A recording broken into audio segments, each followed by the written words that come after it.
오늘은 5월의 마지막 날이자 마지막 주일입니다. 그런데 5월인데 날씨가 너무 더운 것 같습니다. 아무래도 햇빛이 짱해서 그런 것 같은데요. 5월이 이렇게 더웠나 생각을 하게 됩니다. 그리고 날씨가 더워서 그러신 건가요? 아니면 밖에 날씨가 너무 환해서 그러신가요? 약간 어두워 보이는데 한번 웃어보시면 좋으실 것 같습니다. 예, 하나님 앞에 나오신 것이니까요. 근데 저는 내일이 6월인데 이런 생각을 먼저 합니다. 6월이면 얼마나 더 더워질까? 5월인데 30도를 넘은 지 여러 날이 됐습니다. 그런데 더 무서운 게 생각나더라고요.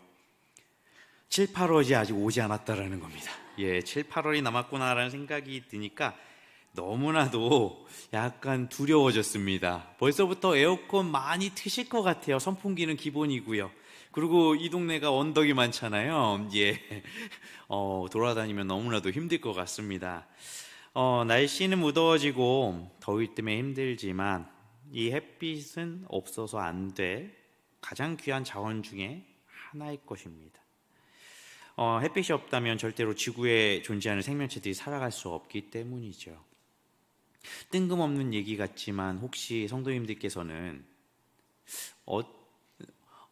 누가 가장 존재감, 혹은 영향력이 큰지 아시나요? 굉장히 평등하게 만드는 존재가 한 분류가 있습니다. 아기들이에요. 예, 아기들 앞에서는 할머니, 할아버지도 춤을 추십니다. 재롱을 부리세요. 아기의 웃는 모습을 보기 위해서 그렇죠. 굉장히 큰 존재감과 영향력이 있다라는 것입니다. 저만 봐도 어린 이제 아이들을 보면 호의적으로 변합니다. 그리고 이제 집사님들 권사님들 보면 무언가 이렇게 주세요. 이제 조그마한 간식거리나 이런 걸 주시고요. 머리에 쓰다마 주시고, 그리고 보면서 막 이렇게 우는 모습 보여주시는 분들 없습니다. 다 빵긋 웃으십니다. 그만큼 영향력이 큰 거죠. 그리고 아이를 보면 굉장히 소리가 들리면 환해지는 느낌이 있습니다. 그만큼 영향력이나 존재감이 큰 존재인 것이죠. 그다음에 이 자연 만물에서 이 빛은 어떨까요? 굉장히 큰 영향력을 갖고 있고요. 어떻게 보면 가장 큰 존재감을 갖고 있는 것이 이게 빛이라고 생각이 됩니다. 사도 요한은 매우 중요한 소식을 전한다고 합니다. 복음이죠. 이 요한이 전하는 핵심 이미지, 표현하는 이미지가 바로 이 빛입니다. 하나님을 무엇이라고 이야기하죠? 빛이시다라고 이야기한다라는 거예요. 오늘 본문의 5절을 함께 보도록 하겠습니다. 5절입니다. 우리가 그에게서 듣고 너희에게 전하는 소식은 이것이니 곧 하나님은 빛이시라. 그에게는 어둠이 조금도 없으시다는 것이니라. 이 빛은 무엇일까요? 단순히 태양빛, 불빛이 아니라 빛의 근원적인 본질적인 속성의 빛을 이야기할 것입니다. 그렇기 때문에 이 빛으로 하나님을 표현한 것이 너무나도 적절하지 않나 생각이 됩니다. 우리 지구 안에서 태양빛이 없다면 생명체가 존재할 수 있을까요? 존재할 수 없을 거기 때문에 그렇죠. 하나님께서 창조하실 때 발광체, 태양이나 별 이런 것들은 4일째 창조하셨습니다. 그런데 가장 먼저 무엇이 있으라고 말씀하셨죠? 빛이 있으라고 말씀하셨다라는 거예요.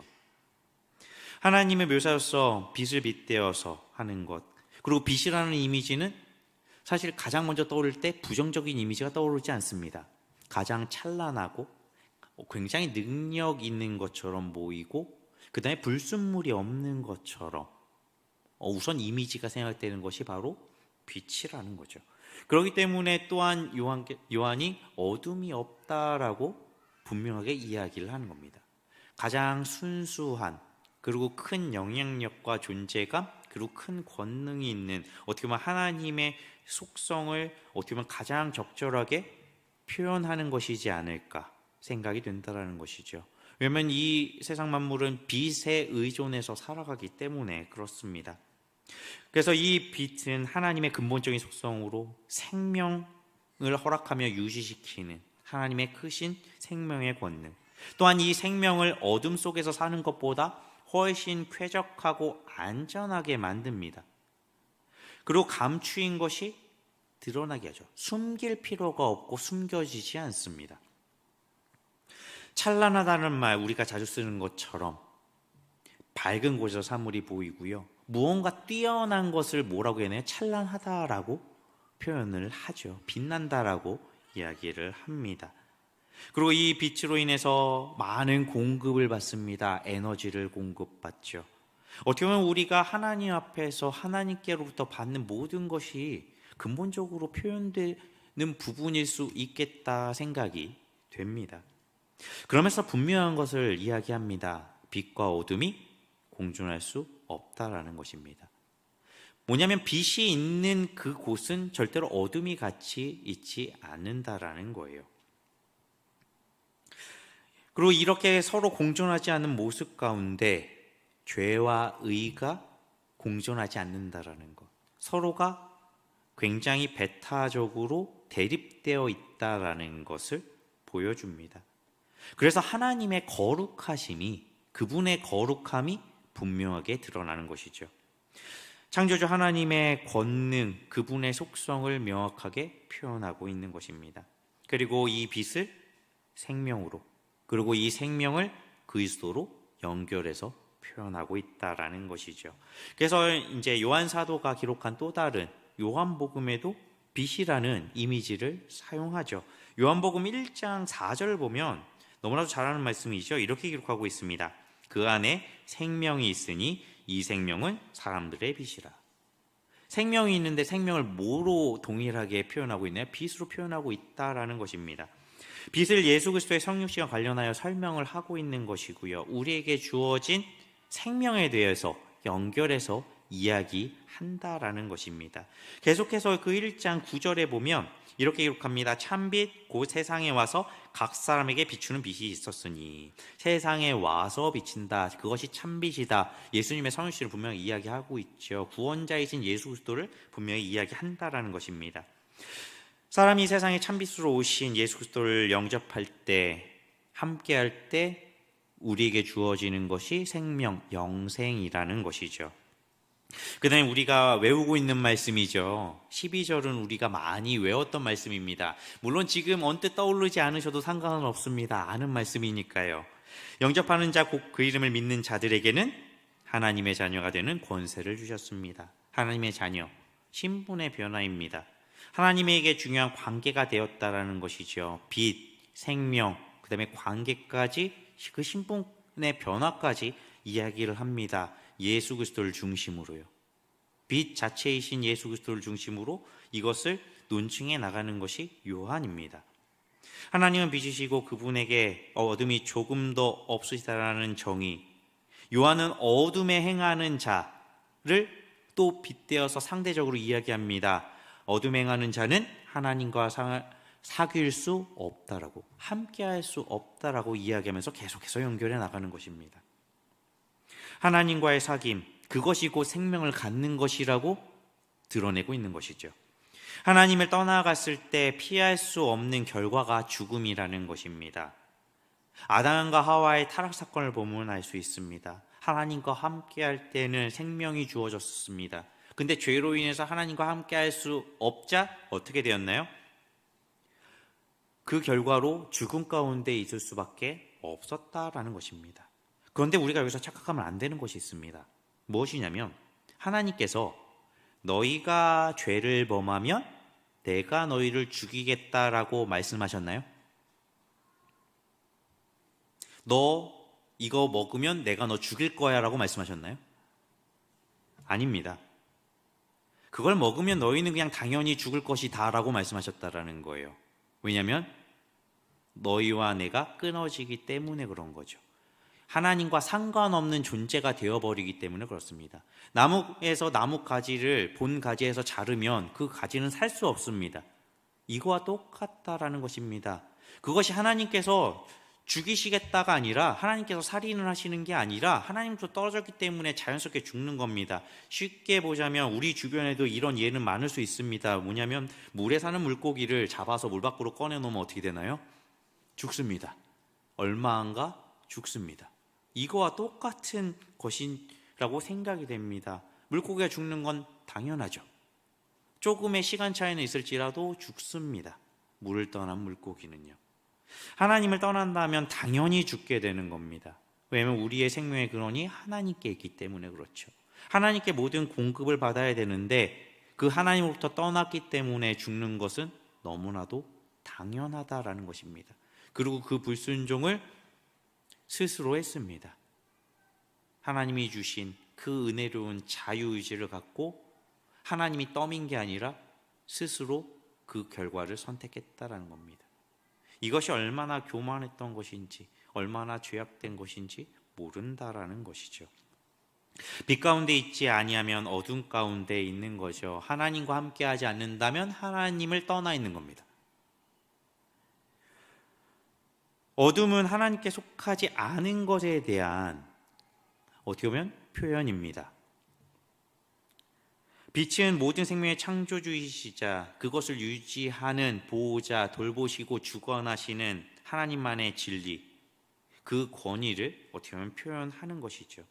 그렇기 때문에 하나님을 안다라는 것, 하나님이 원하시는 방법대로 살아가야 한다라는 것, 그것이 진리라는 것이고 그것이 하나님 안에 하나님과 함께 있는 상태일 수밖에 없다라는 것이죠. 그래서 계속 무엇을 강조하나요? 성경에서 믿는 자들에게 순종을 강조하는 이유가 여기에 있는 것입니다. 그리고 이것은 당연하게 되어가는 것입니다. 하나님을 떠나면 당연하게 죽는 것처럼 하나님 안에 있다면 당연하게 하나님의 뜻에 순종할 수밖에 없는 것이죠. 그래서 오늘 본문의 후반부에 보면 이렇게 말하지만 이렇게 하면 뭐라고 얘기하죠? 거짓이다라고 말하는 게 바로 여기에 있는 것입니다. 하나님의 진리에 순종하는 삶을 통해서 하나님과의 관계, 그 다음에 요한이 말하는 그 사귐이 적용되고 이루어지며 유지된다라는 것이죠. 오늘 본문의 6절을 한번 다시 보도록 하겠습니다. 6절입니다. 만일 우리가 하나님과 사귐이 있다고 하고 어둠에 행하면 거짓말을 하고 진리를 행하지 아니하거니와. 이 사도 요한은 그리스도를 믿는 믿음의 고백에는 그에 합당한 일치하는 삶이 반드시 필수적으로 뒤따라온다라고 이야기하는 것이죠. 우리도 이런 말이 있죠. 남아일원 준청금, 언행일치라는 말들이 있습니다. 그 우리의 말이 신뢰를 얻으려면 그 행동까지도 분명하게 동일하게 일관되게 해야 된다라는 것입니다. 굳이 말이 아니어도 우리가 신뢰는 어떻게 하나요? 신뢰는 이런 표현이 있습니다. 세상에 사는 거라고요. 뭐냐면 신뢰는 그냥 이루어지는 것이 아니라 거저없는 것이 아니라 반복되는 어떻게 보면 이행 가운데 성실한 가운데 그게 차곡차곡 쌓이는 겁니다. 세상의 신뢰는요. 그래서 신뢰를 산다라고 표현합니다. 왜냐하면 약속이 어겨진다면 그것은 신뢰할 수 없기 때문에 계속 약속이 지켜지는 이행이 확인되어야 신뢰할 수 있다라고 말하고 그것을 성실하다라고 이야기하는 것이 세상의 모습입니다.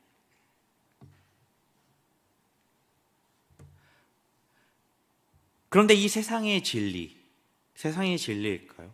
하나님은 믿으신 분이잖아요. 하나님은 신뢰하실 수 있는 분입니다. 왜냐하면 하나님은 우리와 다르게 무조건적으로 완벽하게 이루실 수 있는 분이시기 때문이죠.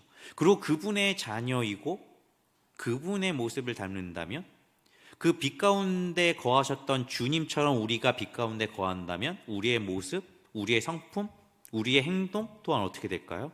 동일하게 되어가는 것이죠.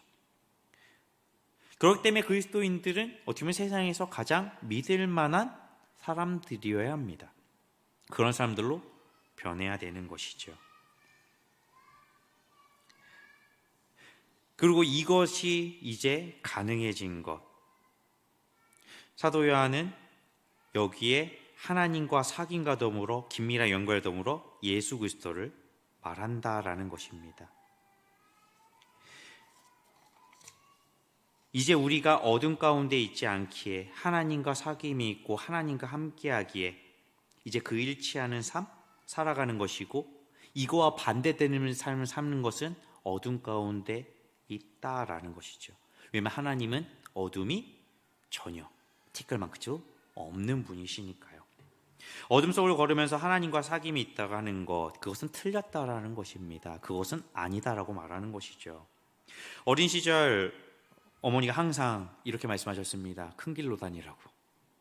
환한 길로 다니고, 그리고 밤늦게 다니지 말고 사람 많은 곳으로 다니라고 했습니다. 왜 이렇게 말씀하셨을까요? 그게 안전하기 때문입니다. 요새는 그런지 모르겠습니다. 근데 저 어릴 때는 불량한 학생들 많았습니다. 어릴 때 돈 뜯겨본 기억이 있습니다. 종종. 예, 오락실에서도 있고요. 길 가다 동네 형들한테도 뜯겨본 적이 있습니다. 근데 이런 게 저 어릴 때는 그냥 자주 있었던 일이에요. 근데 어디에서 그런가요? 오락실 같이 안 좋은데, 그리고 뭔가 사람이 없는 곳, 그리고 사람들이 많이 다니지 않고 약간 좁고 음침한 곳, 그런 거 보면 불량한 분들은 항상 이렇게 연기가 피어오르는 뭔가를 물고 약간 쭈그리고 앉아서 침을 뱉으면서 항상 있었던 것 같아요. 요즘은 뭐 잘 못 보는 것 같습니다. 그냥 청소년들이 더 무섭기는 해요. 근데 이런 곳을 게 어두운 길, 음침한 길, 이런 곳에서 상대적으로 안전하지 않은 경우가 많다라는 것입니다.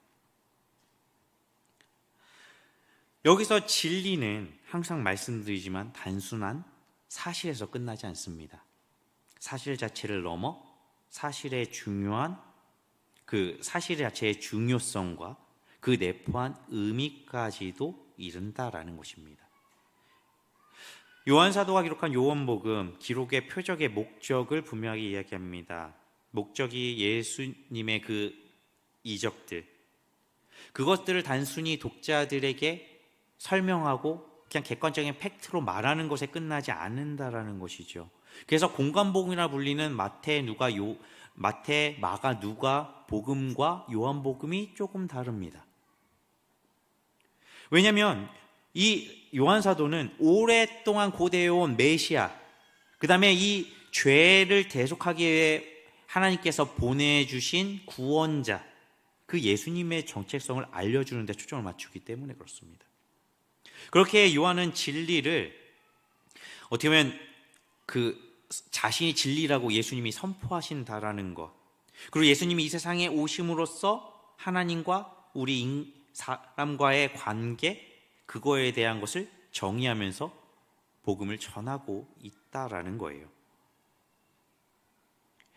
그래서 예수 그리스도가 계시하시는, 드러내시는, 전하시는 그 진리의 중요한 요소가 모든 우리 인간이 생명을 주시는 하나님과 사귐이, 연결이 돼야 한다라는 것입니다. 우리가 연결이 끊어진 죄인이라는 것을 분명하게 지적하고 드러내므로 무엇이 반드시 필요하다고 말하는 건가요? 다시 한번 이 죄의 문제가 해결되어서 연결되고 하나님과 사귐이 이루어져야 된다라고 강하게 주장하고 있는 것이죠. 그렇기 때문에 모든 것의 핵심, 예수 그리스도와 더불어서 죄에 대해서 계속해서 강조하고 드러내는 것입니다. 그렇기 때문에 죄를 관과하고서는 결코 진리를 주장할 수가 없게 되는 것이죠. 진리를 깨달아 알 수가 없게 되는 것입니다. 그래서 이 요한이 기록한 성경들에서는 진리가 단순히 믿어야 되는 명제를 넘어섭니다. 단순히 그것에 끝나는 것이 아니라 예수님이 세상에 가지고 오신 그리스도 안에 나타난 하나님에 관한 계시 전체를 아울러서 말하고 있는 거예요. 오늘 본문의 7절을 함께 보도록 하겠습니다. 7절입니다. 그가 빛 가운데 계신 것 같이 우리도 빛 가운데 행하면 우리가 서로 사귐이 있고 그 아들 예수의 피가 우리를 모든 죄에서 깨끗하게 하실 것이요. 분명히 7절에서 얘기하죠. 빛 가운데 계신 것 같이 우리도 빛 가운데 행하면 우리가 서로 사귐이 있고 그 아들 예수의 피가 우리의 죄를 어떻게 해요? 깨끗게 하실 것이라고 굉장히 중요하게 강조해서 이야기한다라는 것입니다. 하나님과 사귀는 것, 기독교 공동체 안에서 지체들이 사귀는 것, 굉장히 다 이 사귐이라는 것은 중요합니다. 하나님과의 관계가 중요한 만큼 우리가 지체들 간의 이웃 간의 관계가 중요하기 때문이죠. 그래서 구약과 신약을 관통하는 율법의 핵심이 뭔가요? 하나님 사랑, 이웃 사랑이죠. 구약에서도 똑같이 말하고 신약에서도 예수님께서 분명하게 그것이 가장 첫 번째다라고 말씀해 주시니까요. 그런데 중요한 것은 무엇인가요? 빛 가운데 있을 때만 가능하다라는 것입니다. 빛 가운데 행할 때만 가능하다라고 말하고 있다는 거죠.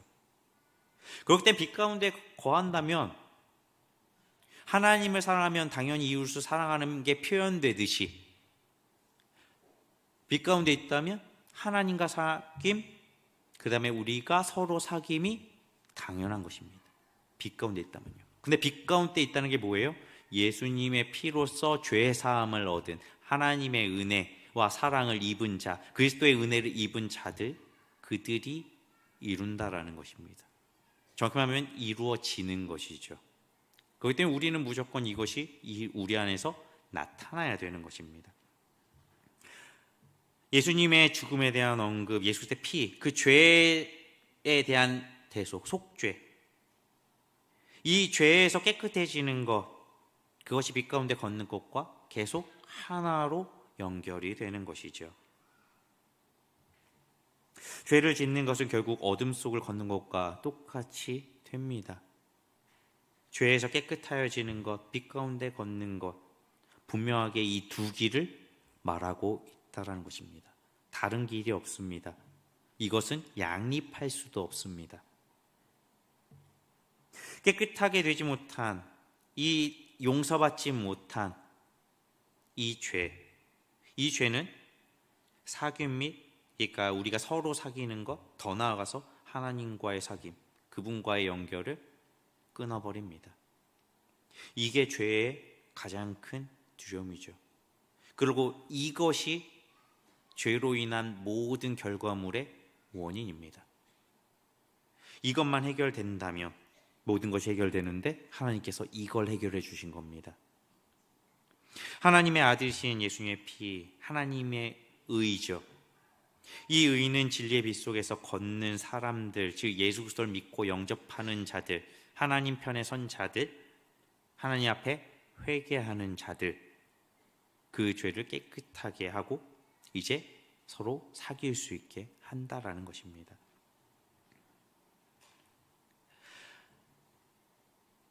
그렇게 우리는 이제 다른 방향을 향해 걷는 것입니다. 이전에는 어둠 가운데 걷기에 내가 무슨 길을 걷는지, 어떠한 길을 가는지, 이 길에는 무엇들이 있는지조차 보이지 않습니다.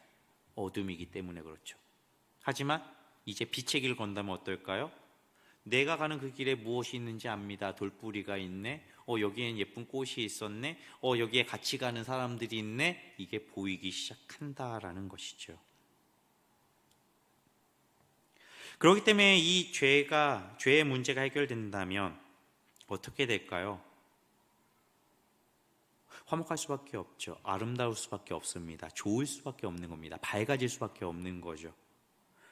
모든 것을 회복하게 될 수밖에 없다라는 것입니다.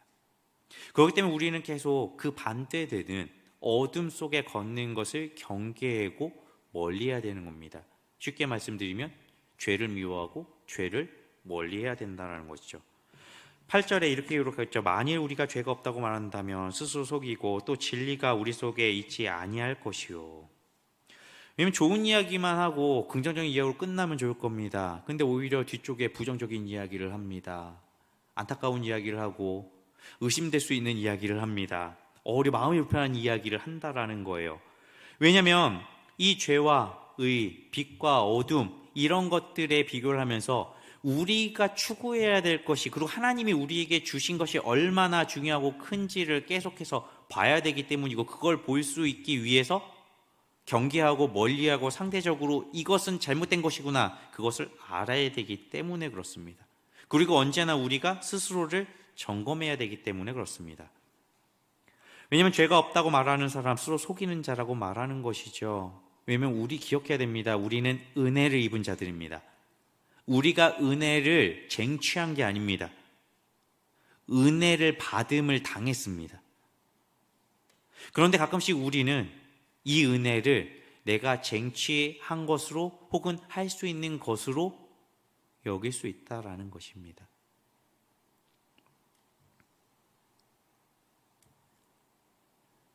그래서 바로 9절에 이렇게 이야기하는 거예요. 만일 우리가 죄를 자백하면 그는 미쁘시고 의로우사 우리 죄를 사하시며 우리를 모든 불의에서 깨끗하게 하실 것이요. 속이는 것이다라고 말하면서 얘기합니다. 자백하고. 왜냐하면 하나님을 전적으로 의지해야 된다는 것이죠. 오직 하나님의 은혜라고 이야기하는 것입니다. 자신의 죄를 부인하는 것, 그것의 반대는 무엇일까요? 죄를 자백하는 것입니다. 죄를 부인하는 것은 빛 가운데 걷는 것과 일치하지 않는 어둠을 걷는 것이기 때문에 그렇습니다. 그렇기 때문에 죄를 인정하고 그 죄를 자복할 때 이 죄와 상관없어지는 것입니다. 그런데 우리는 이것을 숨기고 싶어 하죠. 그래서 어둠을 더 좋아한다라고 성경에서 말하는 것입니다. 어둠 속에 숨으려고 하는 것이죠. 그런데 그렇게 됐을 때 답이 없는 겁니다. 방법이 없는 겁니다. 절대로 그 가운데서 빠져나올 수가 없죠. 그 가운데는 생명이 없으니까요. 하나님과 함께 할 수 없으니까요. 그들 스스로의 힘으로는 나올 수가 없습니다. 그래서 하나님께서 그 아들을 보내주심으로 하나님께서 전적인 은혜를 베푸심으로 길을 주신 겁니다. 빛으로 나올 수 있는 길. 근데 그 빛으로 나올 수 있는 게 무엇인가요? 그 죄를 깨닫고 회개하며 나올 때 하나님께서는 오히려 우리가 부끄러움을 입지 않게 해주신다라는 거예요. 우리는 부끄럽기 때문에, 치욕스럽기 때문에 오히려 숨으려고 할지 모릅니다. 근데 오히려 이걸 자복했을 때 하나님께서는 어떻게 해주시냐면 안 부끄럽게 해주신다라는 겁니다. 왜 안 부끄러울까요? 왜 안 부끄러울까요? 왜냐하면 하나님의 영광으로 오히려 더 큰 은혜로 가려주시기 때문이죠. 아담과 하와가 범죄하기 전에 옷을 안 입었습니다. 근데 수치스러워하지도 않았고요. 부끄럽게 여기지도 않았습니다. 자신의 벗은 것에 신경 쓰지 않습니다. 왜 그랬을까요? 하나님이 함께 하셨으니까요. 온 세상에 하나님의 영광이 가득한 찬란한 상태였기 때문에 그런 걸 인지할 필요조차, 의식할 필요조차 없었던 겁니다. 죄 자체가 인식 자체 할 필요 없이 죄 자체가 없었으니까요. 그런데 죄가 인식되고 나서 가장 먼저 가장 중요한 게 무엇인가요? 하나님과 함께 할 수 없게 된 거죠. 사귐이 끊어졌습니다. 하나님이 안 계시다는 건 무엇인가요? 하나님의 영광이 어떻게 보면 사라지게 된 것이죠. 그러면 무엇만 적나라하게 보이나요? 죄밖에 보일 게 없는 겁니다. 타락했으니까요. 그렇기 때문에 부끄럽고 수치스러울 수밖에 없는 거죠. 그렇기 때문에 우리는 부끄럽고 수치스럽다고 생각합니다. 그래서 이것을 자복하거나 드러내거나 보여주려고 하지 않습니다. 오히려 드러나면 어떻게 하나요? 성질낼지 모릅니다. 방귀 뀐 놈이 성낸다고 내가 죄인인데, 내가 죄인이기에 당연하게 내 죄가 이겁니다라고 돼야 되는데 네 죄가 이겁니다라고 말하는 걸 듣는 걸 싫어한다는 겁니다. 근데 우리가 다 그런 것 같아요. 잔소리 듣기 싫잖아요. 부모님이 나 공부해라 할 때 공부하려던 마음이 사라지는 그 놀라운 그렇죠. 왜 부모님이 하라는 말 맞는 말씀이고 공부해야 되는 건 당연한 건데 그 말을 들었다고 해서 공부하기가 싫어집니다. 이런 거 외에도 잔소리만 들어도 알 수 있습니다. 맞는 얘기고 해야 되는 겁니다. 근데 그 소리를 듣는 순간 하기 싫어합니다. 마땅히 해야 되는 것에도 불구하고요. 죄인이기에 그 죄명이 있는 건 당연할 겁니다. 근데 그것을 원치 않는다라는 거예요. 그런데 그 죄가 온전히 값이 치루어지고 용서가 되고 허물이 덮였다면 어떻게 될까요? 부끄러울 필요가 없는 것입니다. 오히려 당당할 수 있고 뭐라고 얘기할 수 있나요? 내가 비록 이렇게 죄를 졌지만 하나님께서 이걸 다 용서해 주셨다라고 담대하게 얘기할 수 있는 겁니다. 오히려 그걸 더 자랑스러워할 수 있는 거죠. 내 아버지가 이런 분이야. 내가 이렇게 큰 은혜를 입었어 라고 담대하게 말할 수 있는 것이라는 겁니다. 하나님께서 이 죄를 자백하는 모든 자에게 모든 불의를 깨끗하게 하십니다. 왜냐하면 아버지께서는 자신의 약속과 더불어서 자신의 아들을 증명으로 거셨기 때문이죠. 그렇기 때문에 아버지께서 용서하지 않는다라는 것은 무엇이 되나요? 예수 그리스도가 부정당하는 겁니다. 하나님의 약속이 부정당하는 것이죠. 그렇기 때문에 죄를 자백하는 자는 결코 실패하지 않는 겁니다. 하나님께서 책임지시니까요. 우리랑 약속해서 우리가 책임진다고 하나님께서 우리랑 계약하신 게 아닙니다. 하나님은 우리에 대한 것을 스스로 계약하시고 스스로 지키십니다. 그렇기 때문에 믿을 수 있는 분인 거예요. 왜냐하면 그것을 완벽하게 지킬 수 있는 능력이 있으신 분이 스스로 지키겠다고, 그것도 본인 모든 것을 걸고 하셨습니다. 지킬 수 없는 우리는 거기에 티끌 하나의 지분도 넣지 않으신 이유가 바로 거기에 있는 것이죠.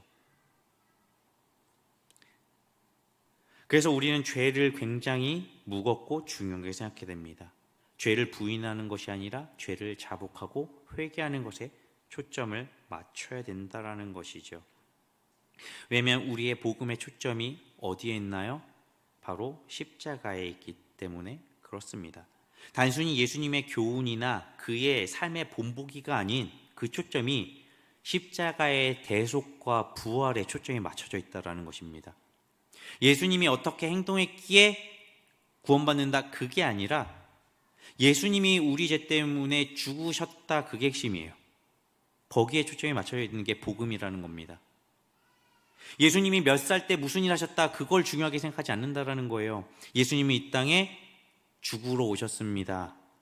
그리고 하나님의 때가 됐을 때 하나님의 약속대로 다 하신 다음에 완벽하게 이루셨습니다. 어떻게? 십자가의 죽으심으로요, 장사되심으로요, 3일 만에 부활하심으로요.